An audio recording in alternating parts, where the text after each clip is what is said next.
അമ്പലയുടെ ആക്സിഡൻറ്റിനെ പറ്റി കേട്ടപ്പോൾ എനിക്ക് ആദ്യം തോന്നിയത്, ഭഗവാനെ, ഇത് കണ്ണു പറ്റിപ്പോയതാണല്ലോ. കാരണം ഒരു ദിവസം 3 പടങ്ങളിലെല്ലാം അവർ അഭിനയിക്കുന്നത് ഞാൻ കണ്ടിട്ടുണ്ട്.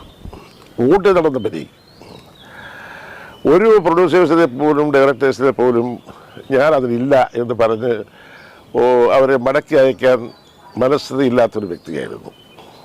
കണ്ടമാനം ഇഷ്ടം പോലെ ഊട്ടി നടന്ന് അഭിനയിച്ചുകൊണ്ടിരുന്ന അമ്പിളി അനാരോഗ്യമായിരിക്കുകയാണിപ്പോൾ. പക്ഷേ എനിക്കിപ്പോഴും തോന്നുന്നു, പൂർവാധികം ശക്തിയോടുകൂടി ഒരു ദിവസം അവൻ എഴുന്നേറ്റ് വരും, ഞങ്ങൾ ഇനിയും ഒരു അഭിനയിക്കും എന്നെന്തോ ഒരു മനസ്സ് മന്ത്രിക്കുന്നു. ഈശ്വരൻ അന്നേരം ഉണ്ടാക്കട്ടെ, ദൈവം അവനെ രക്ഷിക്കും എന്നുള്ള എല്ലാ വിശ്വാസത്തോടും കൂടി വീണ്ടും അവന് വേണ്ടി ഞാൻ പ്രാർത്ഥിക്കുന്നു.